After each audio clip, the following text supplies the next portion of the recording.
boa tarde. Hoje, terça-feira, 20 de março de 2024. Eu quero saudar a todos, né? Há uma saudação, uma boa tarde. São 15 horas e 24 minutos. E eu quero dar outra saudação, que seria a paz do Senhor. Amados irmãos, eu quero confessar a vocês que esses vídeos que nós estamos agora trabalhando, né? Olho vivo irará, aqui todos de olho vivo em você. Esse é o nosso contato. Na realidade, não temos nenhuma programação aqui, nada, rascunho, nada. A única coisa que temos aqui é um livro. Um livro, né? Está até aqui em Neemias. Neemias. Foi um dos últimos vídeos que nós falamos da restauração dos muros. Mas nós temos aqui relatado o último vídeo, que foi o alerta, né? Alerta, foi o último vídeo que nós deixamos aqui, que falamos sobre a condenação de Messias, né? Que na realidade os sacerdotes, a Suprema Corte Sacerdotal, assim, bolaram um plano para que ele assim fosse, né, condenado. Mas eu não quero adiantar essa parte, que hoje nós vamos falar como foi efetuada essa prisão. Porque, na realidade, ontem falamos da prisão. Então, amados irmãos, quando esse Messias começou o seu ministério, ele durou só 3 anos e meio. 3 anos e meio. Por que isso? Porque na lei, há 2000 anos atrás, na lei hebraica, na lei dos hebreus, na lei do judeu, todo profeta só poderia começar o seu ministério a partir dos 30 anos, certo? Os 30 anos. E aí ele escolheu a dedo, 12 homens para compor o seu ministério. Ministério esse que começou assim a trabalhar, a passar para todas essas pessoas um reino celestial, um modo de vida celestial, pelo qual aí, até o momento, nenhum dos seus, creio eu, que nenhum dos seus escolhidos, os 12 escolhidos a dedo, ainda não tinha assim uma razão concreta ou uma visão concreta do que na realidade o Messias estava ali a apresentar ao povo de Israel. Então, amados irmãos, nesse ministério, alguns dos seus discípulos, com as suas habilidades, as suas atividades, né? Se fala aqui que Lucas, além de ser advogado, era médico. Mateus era cobrador de impostos, não é? Pedro era pescador. Mas isso não vem ao caso. O caso é que eles pensavam assim, que o Messias estava falando sobre algum reino terreno, né? Algum reino material, pelo qual eles queriam assim, ou pensavam assim, de formar um reinado ali, de acordo com o que estava sendo ensinado. Mas, na realidade, mesmo o Messias mostrando que se tratava de outra coisa, ele várias vezes foi assim, como é que se diz?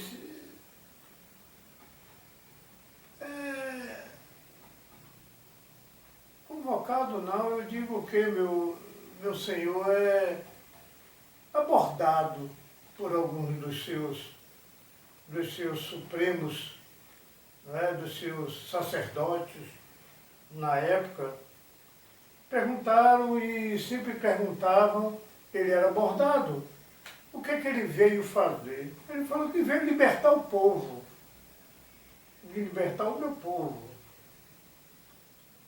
Libertação essa que a gente falou no vídeo anterior, onde o povo já não podia mais ter essa liberdade de expressão, de cultuar, de falar de Jeová.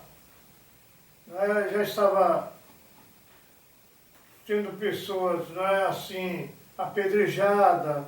E isso o Messias já vinha alertando, né, esse cuidado. Nós vamos chegar lá, nós vamos chegar lá. Existia um dos 12 ministros chamado Judas, Judas Iscariote. Judas, na realidade, era o ministro da economia, se é que podemos assim rotular, onde, no caso, esse ministério não tinha nada a ver com o governo humano. Mas Judas tomava conta do gadofilaço, ou seja, a sacola das ofertas, a sacola do dinheiro, para que ele mantivesse o grupo nas suas viagens, nas suas pregações, e enfim.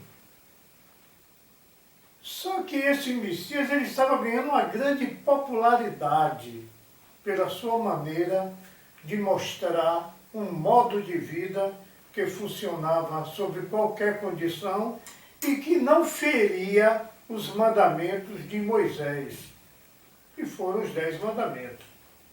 Isso incomodou aos sacerdotes que, na minha opinião, eu estou levando agora o Evangelho, pelo qual é minha opinião, é a maneira que eu vejo, a maneira que eu analiso.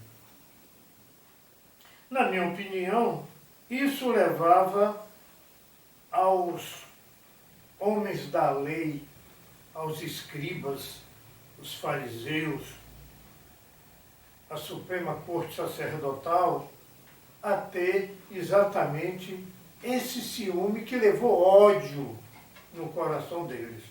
Ódio, ódio.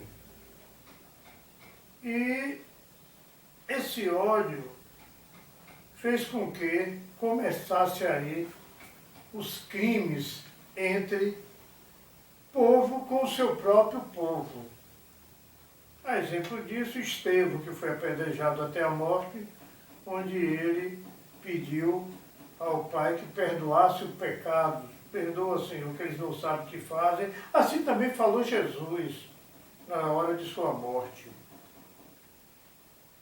Mas nós estávamos em Judas. E Judas aí que segurava o dinheiro, e onde entra dinheiro, entra um negócio muito, mais 30 moedas de prata, assim estava escrito, para que houvesse a prisão. Eu estou chegando agora aonde eu vou mostrar o começo de todo aquele envolvimento do governo humano com o governo de Israel, o governo hebreu, né? Por que tudo isso aconteceu? Veja bem, Roma é o império mundial naquela época. Roma era o império, já tinham apresentado o Messias, vocês ouviram isso no vídeo anterior. E o governador, na época, falou que não tinha nada a ver, e aí a Suprema Corte ficou indecisa e entregou, isso é problema de vocês, tome lá e tal, e papapá. Mas para que acontecesse isso, essa prisão, que ele já estava preso, né, foi levado ao júri, aí entra novamente o Judas. Esse Messias era tão popular, ele não se destacava assim a maneira de rei, nem sacerdote, nem, apesar de ter uma linhagem, né, da linhagem de Judá, e a linhagem dos sacerdotes, são os levitas. Então ele tinha essa linhagem, rei e sacerdote, mas ele nunca usou isso. A questão dele era mostrar esse modo de vida. E Judas aí, por essas 30 moedas de prata, convocou um plano para que eles pudessem prender Jesus. E como identificar Jesus no meio daquele povo? E foi aquele que eu beijar. Esse é o Messias. Aquele que eu beijar. Então, você vê que entrou a corrupção, entrou aí a traição, não é? A traição, porque ele era o homem da sacola, era o homem, vamos botar um ministro das finanças, né? Daquele 12 ministros, era ele que segurava o dinheiro. E na realidade aí você vê que quanto mais dinheiro, eu quero dinheiro. E o valor registrado foram 30 moedas de prata. E aí, esse Judas, ele pensou muito e viu o erro que ele estava fazendo para o seu próprio povo, para a sua nação, para a sua terra, e foi devolver esse dinheiro aos sacerdotes, que já tinham convocado também as forças armadas romanas, certo? Porque foram os soldados romanos que acompanhou Judas e os sacerdotes. Já tinham, na época, a força policial era romana, e aí não teve jeito, levaram o Messias preso. Levou preso. E Judas aí entrou naquela confusão e começou a brigar com ele mesmo. E se arrependeu e foi devolver esse dinheiro aos sacerdotes. Ele falou, não, meu amigo, não quero nem conversa com você. O que eu precisar de você eu já lhe paguei. Suma daqui. E você viu o que é que aconteceu, com o Iscariote, né? Ele mesmo tirou a sua própria vida. Eu não quero muito me prolongar para não ficar muito distante, muito comprido, muito assim cansativo os nossos vídeos. Mas eu cheguei hoje para falar sobre Judas, porque na realidade a prisão foi através dele, por ele ter assim apontado o Messias, certo? Nós vamos dar continuidade no próximo vídeo, onde nós deixamos assim o quê? A escolha entre o Messias e Barrabás. Foi o final do vídeo após esse, né? Porque o vídeo anterior a esse, então vai ser o após esse, de acordo com a caminhada da história, ok? Fica para meditar e que Deus abençoe e nos aguarde para o próximo vídeo. Aí sim que daremos continuidade a essa história maravilhosa que é a guerra cultural.